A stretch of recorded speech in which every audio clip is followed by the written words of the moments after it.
if we look at the balanced chemical equation for fossil fuel combustion, we can look at the relationship between the amount of fossil fuel burned and the amount of carbon dioxide emitted.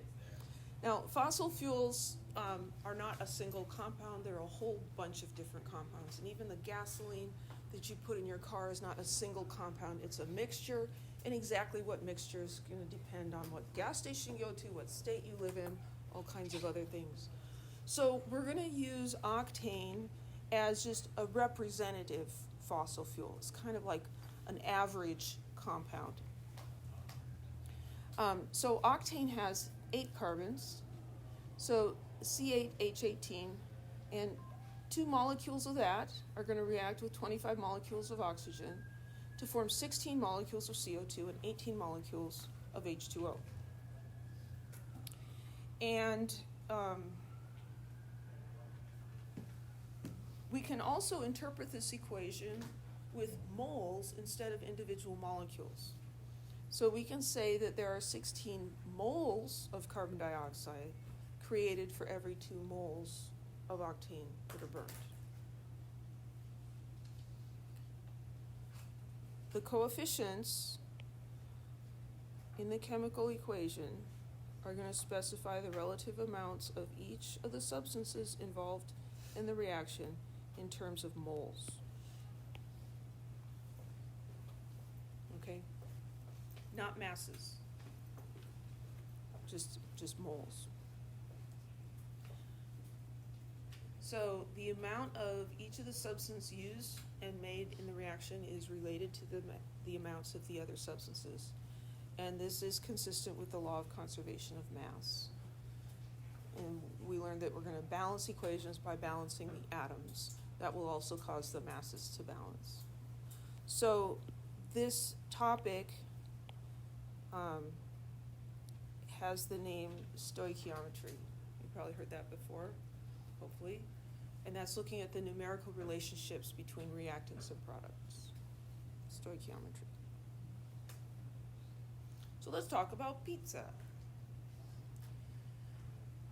Here is a very simple recipe for pizza. A recipe has some things in common with a chemical equation. It's telling you, you put these things together and then this is what you're going to get. So here in very basic form, if I could just stay on the right slide, that'd be helpful. If we have 1 crust and 5 ounces of tomato sauce and 2 cups of cheese, that will make 1 pizza. And we can express that mathematically as a series of ratios: 1 crust to 5 ounces of sauce to 2 cups of cheese to 1 pizza. And we can use those ratios to figure out how many pizzas can we make if we have 10 cups of cheese. So this is one we can think about and figure out. Well, I need 2 cups of cheese for 1 pizza, and this says I have 10 cups of cheese. So how many pizzas could I make? 5, right? So it's great that we can think that out, but when we get to, grams of carbon dioxide and grams of octane, it's not as easy to think out. And so this is how we use dimensional analysis to do a problem like that. So we're starting with 10 cups of cheese, and we're going to convert that using dimensional analysis to number of pizzas. So that's our path, very short path. 10 cups of cheese, there's 1 arrow, so there's 1 conversion factor. Pizza goes on top, cheese goes on the bottom, so those units cancel out. And then the numbers for this come from the balanced chemical equation, or the recipe, right? For every 1 pizza, I need 2 cups of cheese. So 1 pizza for every 2 cups of cheese. And we get 5 pizzas. We could do that in our heads because we understand, we can visualize cups of cheese and pizzas, and we can figure it out, right? But this is how the units tell us what to do, And it's important to be able to use the units because we won't always be able to just think about it correctly. Any questions?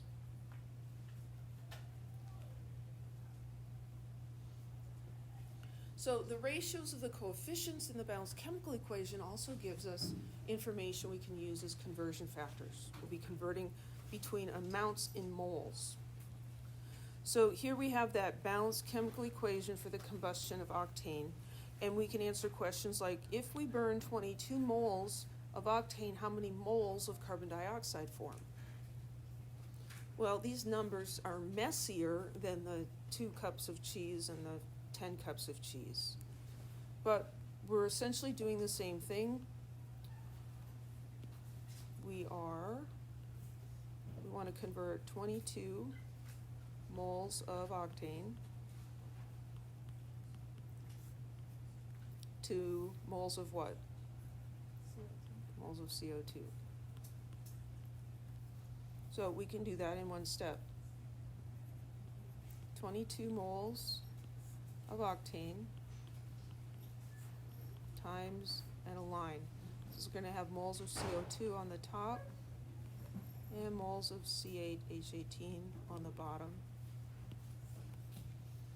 because we're going from moles of octane to moles of CO2, moles of octane to moles of CO2. It's the same thing we did with inches and centimeters. The numbers here are a lot easier than like inches to centimeters, because they're actually just given to you in the balanced chemical equation. So we need how many moles of CO2? Well, we go to the equation. What number is in front of CO2? It's 16. So 16 moles of CO2. And then we look for the octane. This tells me 2 moles of octane are going to react for every 16 moles of CO2 produced. And don't worry about simplifying fractions, just multiply on your calculator. So this is just 22 times 16 divided by 2, 176 moles of CO2. My starting number had 3 significant figures. My ending number has 3 significant figures.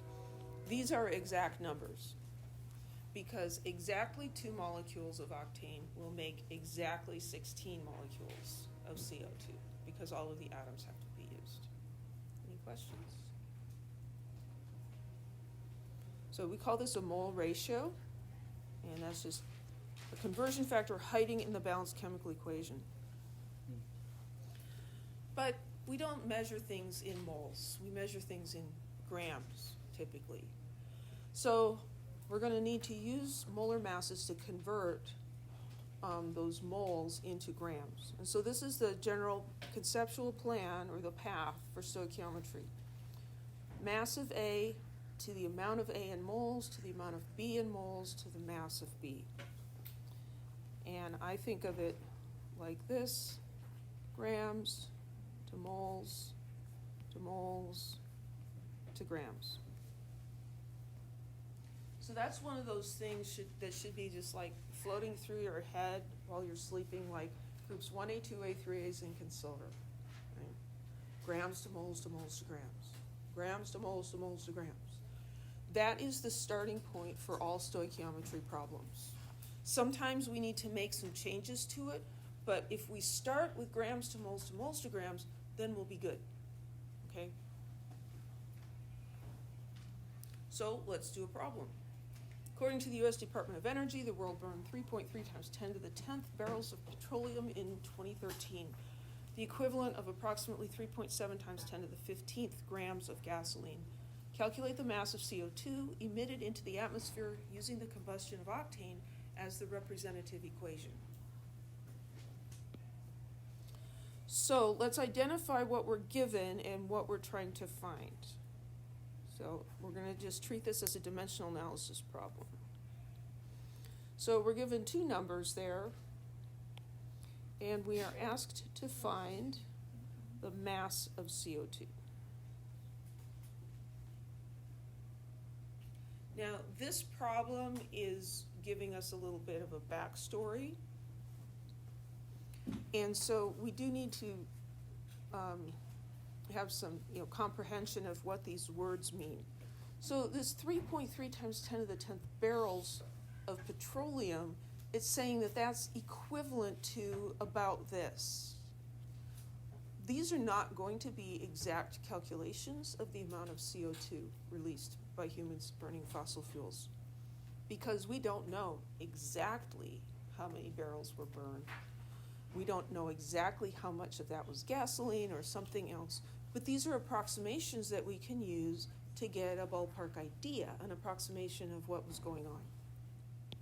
So that many barrels of petroleum, that is approximately the same as this much gasoline.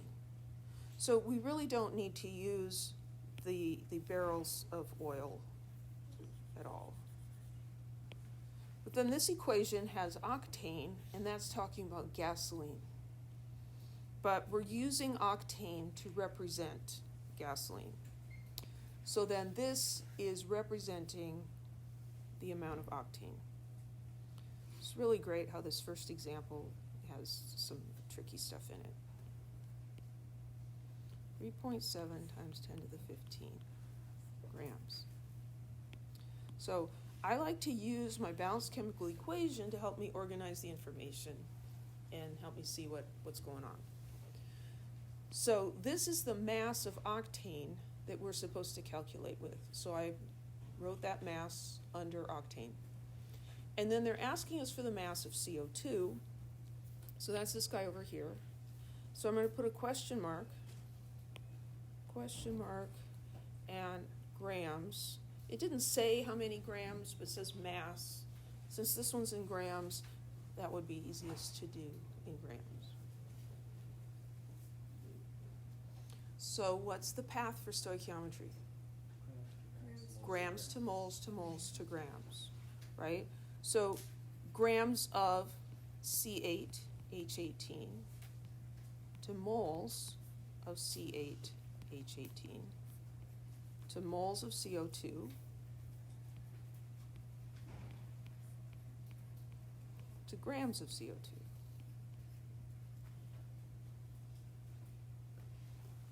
So there's our path. We can use this to make our equation. 3.7 times 10 to the 15, it's a big number, grams of C8, H18. We're going to have 3 conversion factors.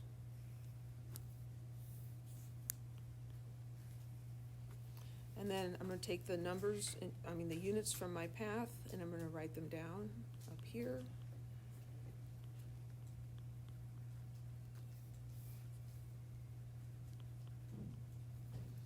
And then this unit needs to go in the denominator. This is the same pattern we used in chapter 1. And stoichiometry is probably the biggest reason why it's so helpful to know how to do this.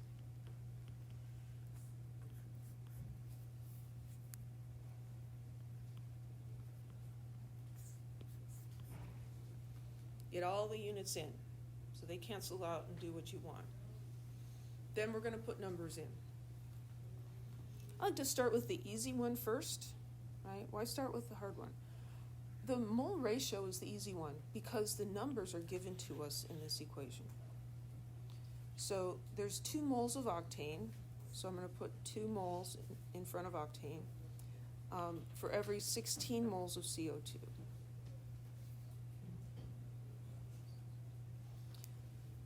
How do I convert grams to moles? I need the molar mass. Well, they didn't give us the molar mass, but we have the formula, so we can calculate it.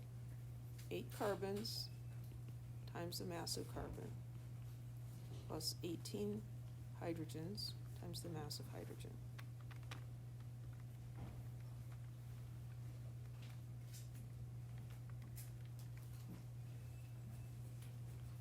.224.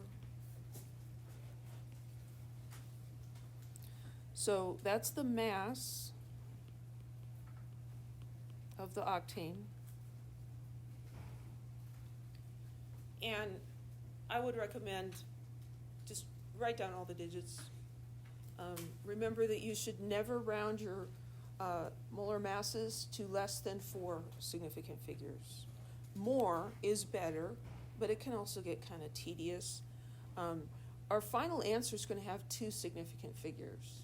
And so 4 or 5 sig figs here isn't going to limit it, and so we don't even need to think about it. Then we also need the molar mass of carbon dioxide, 1 carbon and 2 oxygens, so 44.01.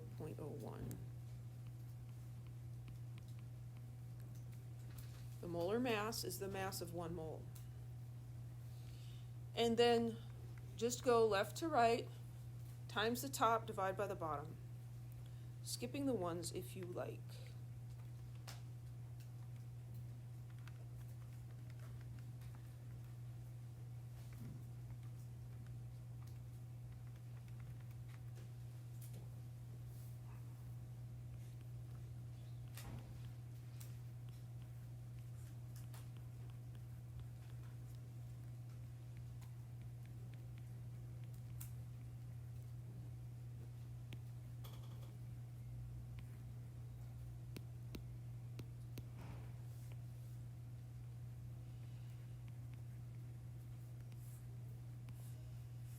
One point 1 times 10 to the 16th grams. Questions?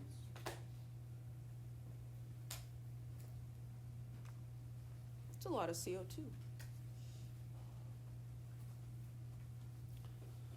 Okay, so from our calculation, petroleum combustion produces about 1.1 times 10 to the 16th grams per year. Volcanoes produce about 2 times 10 to the 14th grams per year. Well, those are both just like really big numbers. So it says compare them. Well, let's find out how many times bigger is the big one. Let's take the big one and divide by the small one. I don't know what that's doing.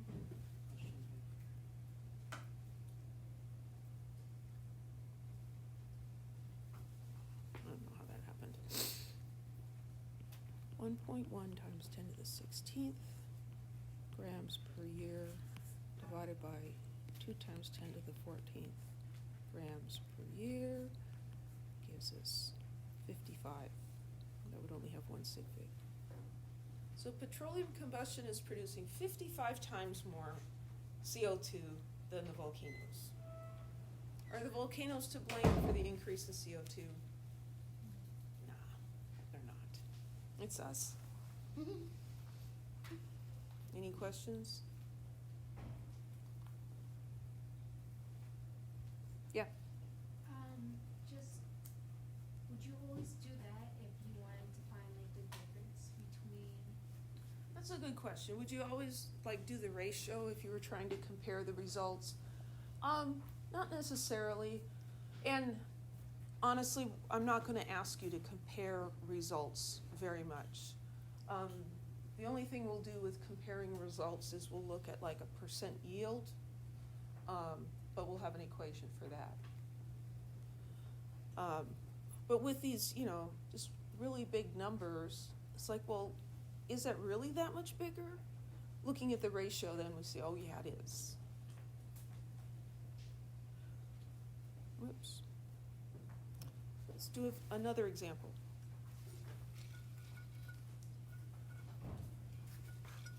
Magnesium hydroxide, the active ingredient in milk of magnesia, neutralizes stomach acid, primarily HCl, according to this reaction. What mass of HCl in grams is neutralized by a dose of milk of magnesia containing 3.26 grams of magnesium hydroxide? So we're given a mass of one of the compounds, and we are asked for mass of another compound. So I'm going to find the formula for magnesium hydroxide, and I'm going to write its mass underneath. And I'm going to find the formula for HCl, and that's my question mark, grams. The first problem, we had a massive reactant, and we were finding the mass of a product. Here we've got the mass of one reactant, and we're finding the mass of the other product. you can get information about combination of any two reactants and products in the equation. So what's the path again? Grams to moles to moles to grams.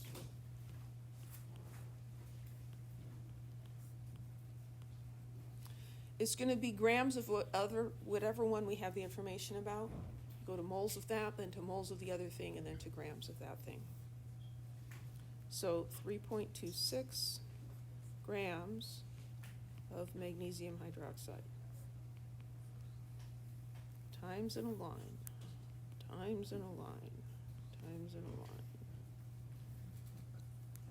So I'm going to convert that to moles of magnesium hydroxide, and then to moles of HCl and grams of HCl.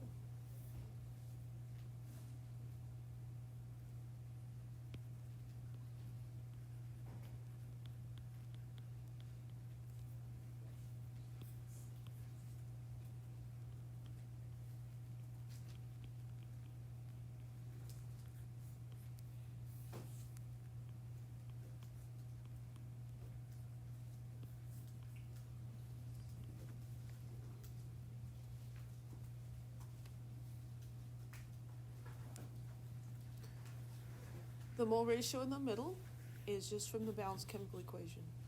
1 mole of magnesium hydroxide for 2 moles of HCl. 1 magnesium hydroxide, 2 HCl. And then the first and the last term are going to be molar masses. So the mass of magnesium, how many oxygens are in a unit of magnesium hydroxide? 2. So 2 times the mass of oxygen, and how many hydrogens? 2.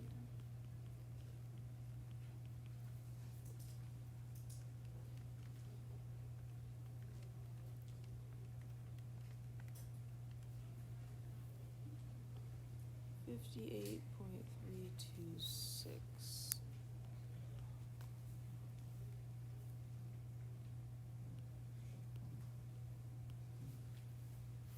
And then I also need the molar mass of HCl.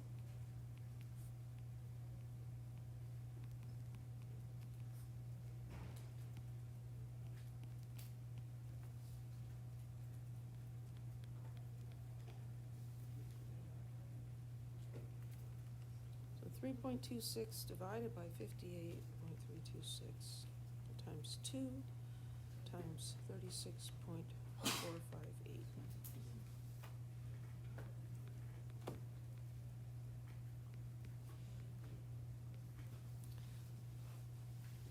My molar masses are going to have at least 4 sig figs. My mole ratio is exact. My starting number is 3 sig figs. So most of the time, that's what's going to limit the sig figs for problems in Chem 1A. Any questions?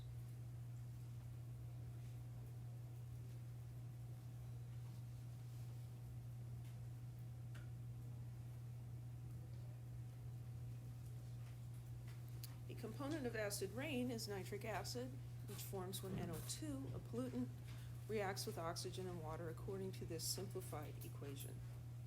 The generation of the electricity used by a medium-sized home produces about 16 kilograms of NO2 per year. Assuming that there's adequate O2 and H2O, what mass of HNO3 in kilograms can form from this amount of NO2 pollutant?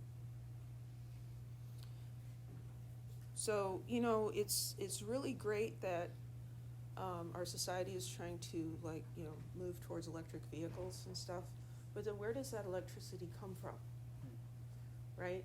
So here in California, Central Valley, I mean, solar panels are great because the sun shines like all the time, right?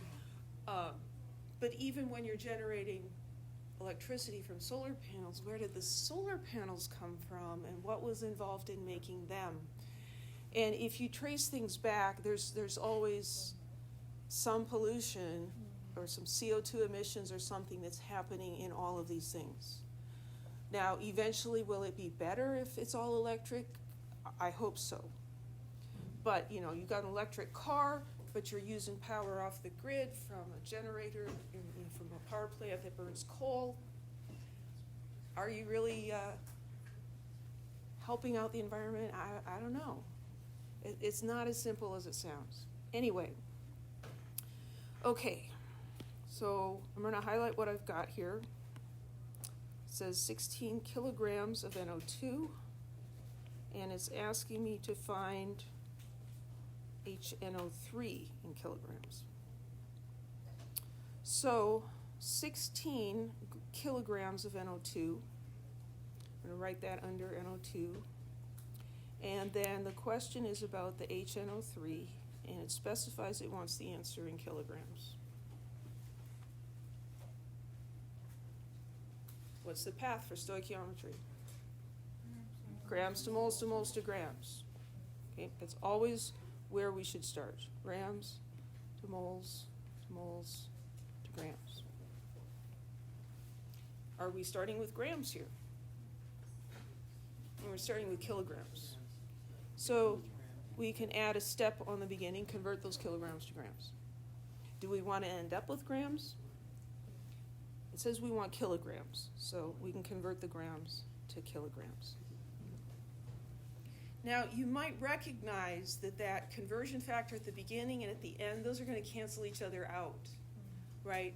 So there's shorter ways to do this, but I'm just going to do it the long way because I don't want to confuse anybody. So we're going to start with 16 kilograms of NO2. And then we're going to go to grams of NO2. And then we're going to go to moles of NO2. And then we're going to go to moles of nitric acid. And then we're going to go to grams of nitric acid. And then we're going to go to kilograms of nitric acid. So I mixed it up a little bit there. I wrote the units in as I was writing the blanks, but I still haven't put in any numbers, and I'm going to finish the units before I put any numbers in. You know, I helped several of you by text message over the weekend, which was awesome, but on some of your work, I'm seeing that you're not following this pattern. You're jumping right away in with numbers and trying to do stuff, and that's fine if you really understand what you're doing and you're being successful. But if you're getting stuck on that, please try it this way. Put the units in first. Write the stupid path out, okay? And then just follow it. I actually know what I'm talking about. Kilograms of NO2, so these guys are going to cancel out. And grams of NO2 are going to cancel out. And there's moles of NO2, cancels out. Moles of HNO3 cancels out. And grams of HNO3 cancels out. All the units. Now the numbers. I like the moles in the middle because it's the easiest. How many moles of HNO3 to how many moles of NO2? Well, 4 of NO2 to 4 of HNO3. Now you can cancel those 4s out. But you can also just keep them in there. It's not going to hurt anything. Converting from kilograms to grams. Kilo stands for 10 to the what? 3. 10 to the plus 3. So down here I have kilo, which means 10 to the 3. I'm going to write what it means on the other side. So 10 to the 3. So 1 kilogram is 1 times 10 to the 3rd grams. If you follow that pattern of using the 10 to the somethings and the prefixes that are given in the book, it'll always be correct. If you're a person that wants to write 100 centimeters is a meter, that's also correct. But if you get it mixed up, then you're still going to be wrong. So just be careful with that. And then over here at the end, kilograms to grams. Well, again, kilo stands for 10 to the 3. So I'm going to write what it means on the other side of the line. 1 kilogram is 1 times 10 to the 3rd grams. So here I'm multiplying by 1 times 10 to the 3, and then I'm dividing by 1 times 10 to the 3. So those guys are going to cancel each other out, aren't they? You can go ahead and multiply and divide if you want. Okay, we need the molar mass of NO2, 14.01 plus 2 times oxygen,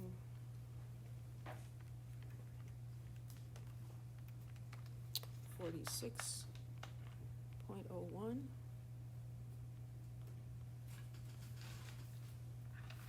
And then HNO3, 1 hydrogen, 1 nitrogen, 3 oxygens.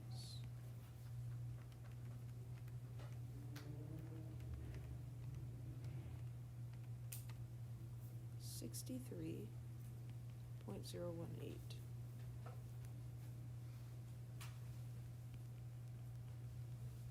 Sometimes it's hard to squeeze all of that in. So, let's just cancel these out too. So, ignoring all the things that canceled out, I've got 16 divided by 46.01 times 63.018.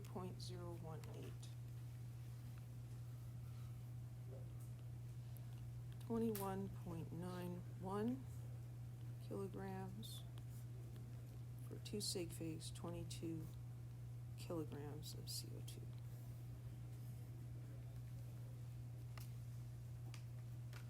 Well, why did I have to write all of that out if it just ended up being those 2 numbers?